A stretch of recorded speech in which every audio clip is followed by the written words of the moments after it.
Hello, my shining seeking stars, my collective, my constellation, my cluster. Welcome to Starchaeology Tarot. I am Desi. I will be your Starchaeologist, aka tarot reader for this June 22, 2022 reading for Taurus. This is good for Taurus, Sun, Moon, Rising, and Venus. And my intention with this reading is to deliver messages to you that will best align you with your highest self, your highest good, your highest path. It is within your power to make the absolute best potential for yourself at any given time a reality. It's just about harnessing the awareness to make that happen. If you have a specific intention to set or a question to ask, take this time now to set it or ask it. I am going to tune in with Spirit right now. Call in your masters, ascended masters, guides, angels, and archangels. Call in Spirit, source energy.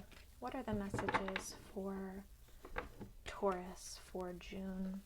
Messages for Taurus for June.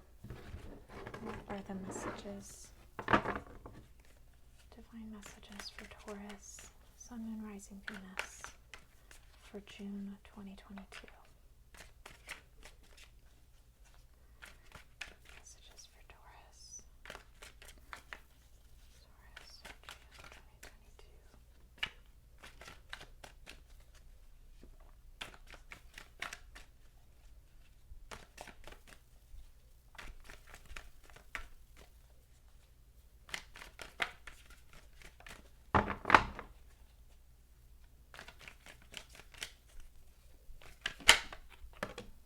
Wow. Ace of Cups sure is coming out a lot for June. A few different positions for a few different signs. Haven't had this position yet though. Okay, give us two more cards, Spirit. Give us two more cards for Taurus.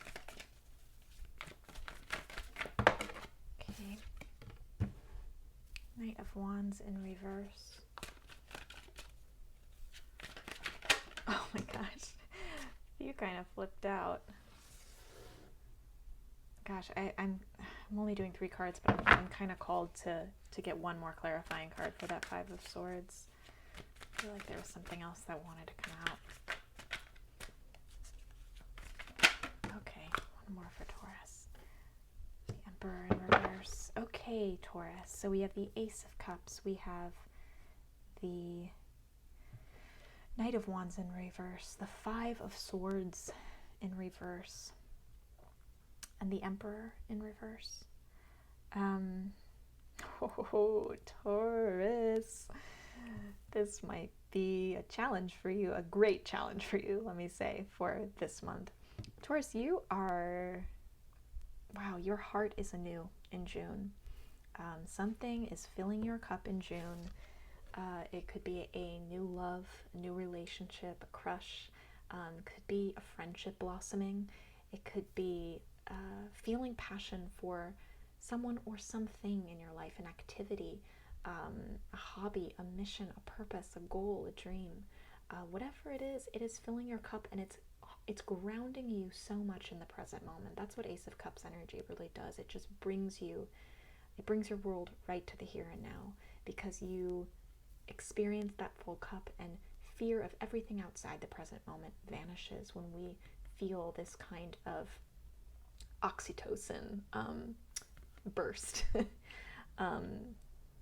It's such a beautiful place to be in, and this is where you find yourself this month. I'm really excited for you in this way. I'm excited for you. Some of you too, I think it's more than just having something new.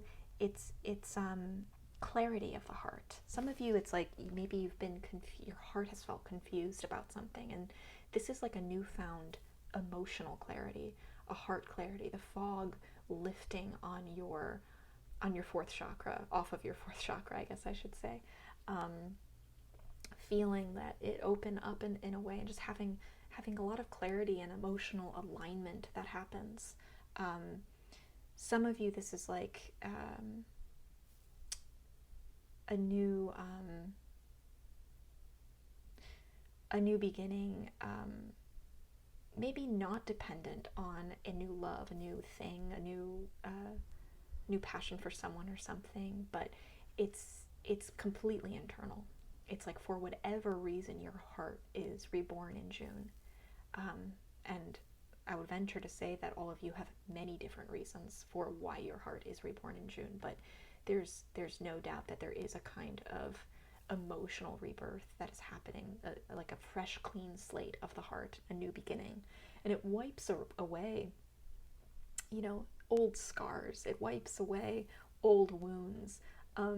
You can't even focus on those anymore because the light is just shining into every crevice of your heart. And it looks absolutely smooth and renewed. That's really where you are, Taurus, in June, which is just such a beautiful place to be in. Now, Knight of Wands in reverse.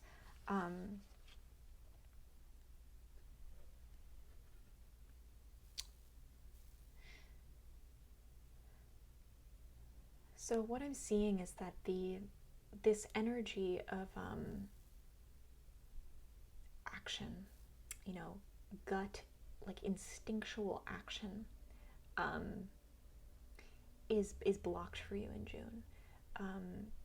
While you feel like your cup is full, while you feel renewed in love, this I think some of you, you're just feeling so much dopamine in June. With great love can come great fear. And if you do feel that fear is creeping in for you in June, fear of losing this great love, fear of losing this feeling, that's what happens oftentimes when we feel so much light in our lives. It's like our awareness of the darkness doesn't necessarily go away. In fact, we just think, how long is this going to last? How long am I going to have this? When is the dark going to come back in? When is the loss of this love going to happen? It's so hard. It's really great, actually, having the fear, because it's what gives the love, the light, value, because we know that it can go away at any given moment. However, that also sometimes can steal our present joy. Sometimes the fear that gives that love its value and its weight and puts that love into context can become so consuming that it overshadows the light and the love that we do feel. I think that some of you are feeling like, oh my God, my heart is open, my heart is new again. And this fear is coming in about how to act, like what to do to ensure that you have more of this in June and also in the coming months. It's like, great, I found happiness. I found this this source of love and fulfillment and joy in my life.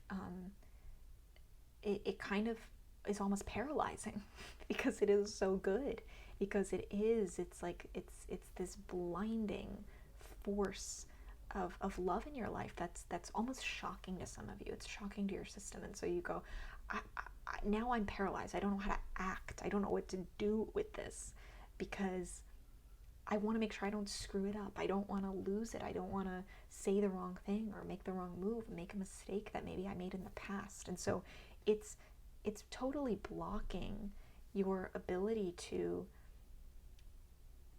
move through this adventure instinctually from a place of honoring your true desire, because you're torn between honoring desire and honoring fear, acting out of just pure unbridled desire, and then also acting out of fear of losing the thing. So this is this instinctual action, this hunger to like take on the adventure, to just to rush, um, into this adventure, with this like hunger for I want to say hunger for adventure as well, like to rush onto your journey with the hunger for adventure. It's hard for you to channel that right now because there is this feeling of paralysis and not wanting to make the wrong move with all of this newfound happiness. So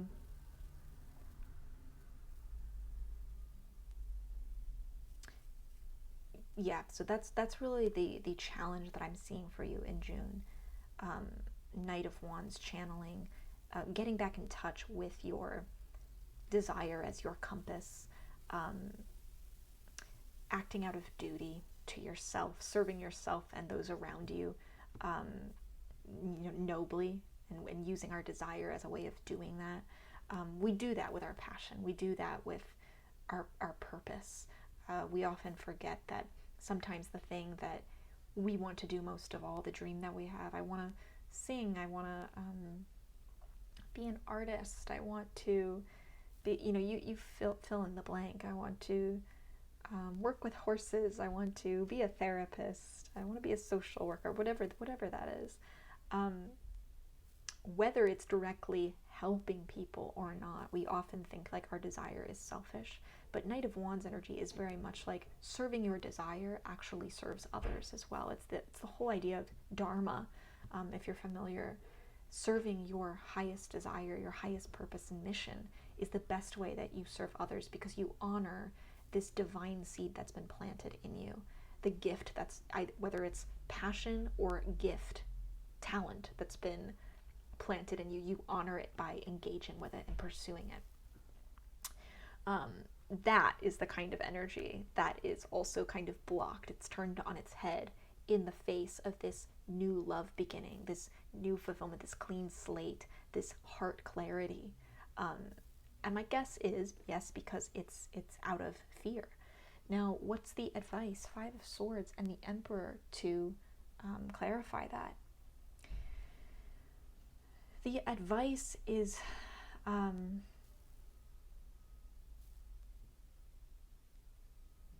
wow. The same way that you're in this present moment, you don't have to look through the whole journey. You don't have to know where the end of this adventure is. You don't need to know where your destination is. You just need to know the next few steps. Big theme in tarot. Whereas Five of Swords is often about losing battles, but ultimately winning the war. It's like being strategic about how you navigate your choices, decisions, your thoughts, the words that you exchange with people. And it can, as fives are often conflict in tarot. So this can also be conflict of words and understanding and thoughts, like misunderstanding our own thoughts sometimes, misunderstanding the intentions of someone else. Words firing on like different planes, just like not really kind of connecting.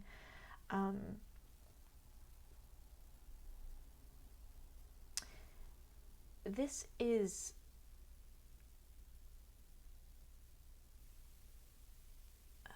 so interesting, this being like this energy being blocked, or shifted directionally.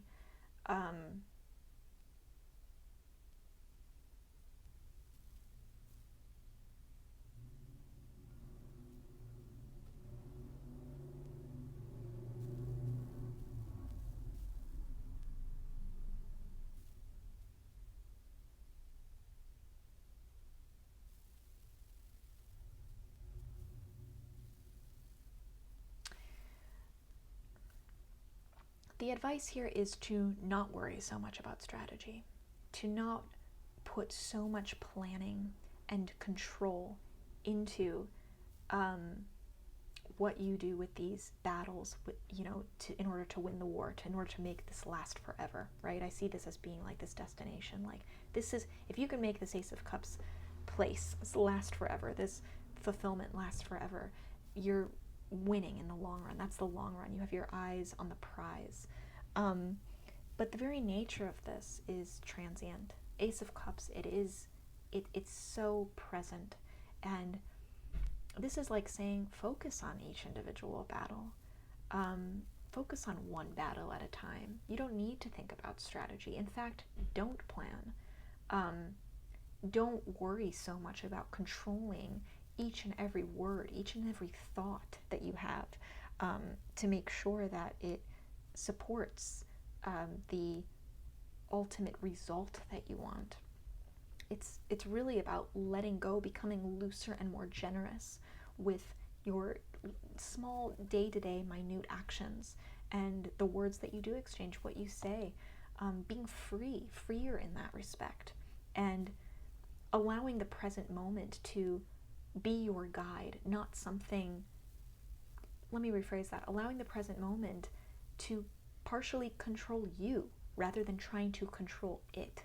Allow the present moment to be your guide rather than you attempting to constantly guide the present moment itself into the direction you want it to be.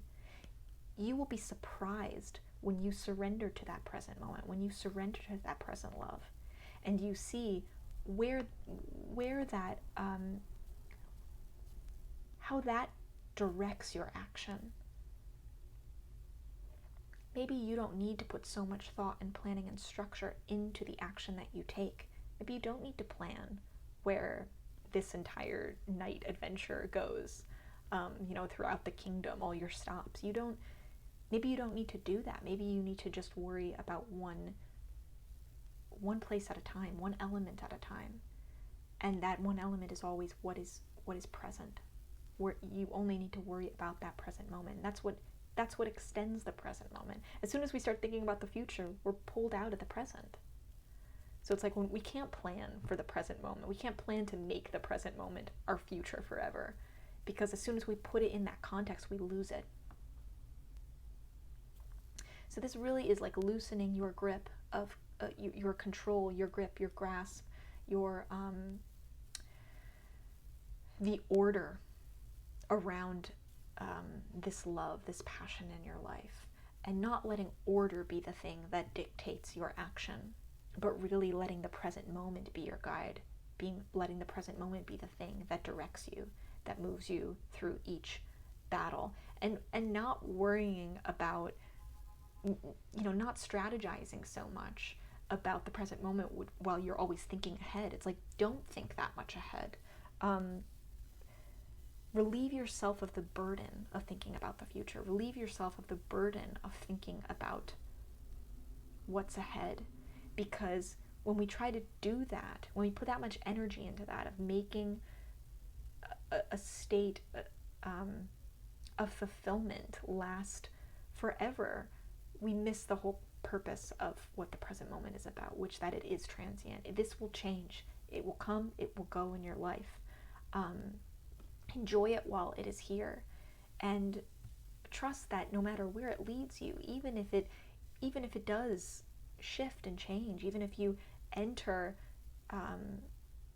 even if you experience more shadow in your life, and it's not Ace of Cups energy, which you most definitely will. We all will go through periods of light and then shadow. Know that this Ace of Cups brings you to the shadow the same way that it brings you to the light, and that you cannot plan for that. You cannot control that. So it's best in this respect to give up control of the things that are not yours to control to begin with. I hope this was helpful, Taurus. Please, if you feel called to, open up in the comments below and share something about yourself, something about your life. We often forget how much we can help each other, other members of this beautiful star cluster, this constellation, simply by sharing ourselves with each other. Sometimes the most powerful thing that we can get is someone else saying, me too. Someone else saying, I'm feeling this as well. Or someone saying, this is my experience, even if it's not exactly the same, not a cookie cutter image of what our experience is. it, there are elements that build bridges between us and others and make us feel less alone. We are so strong alone, but we will always be stronger together.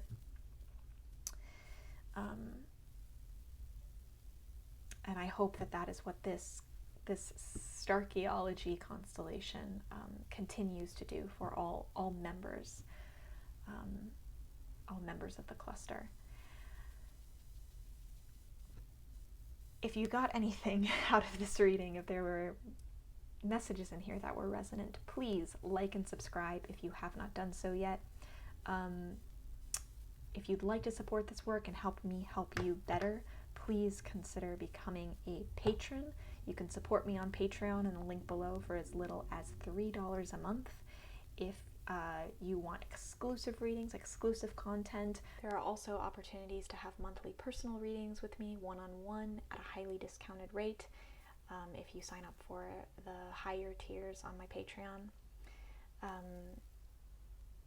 As always, I am wishing you so much love and light, Taurus.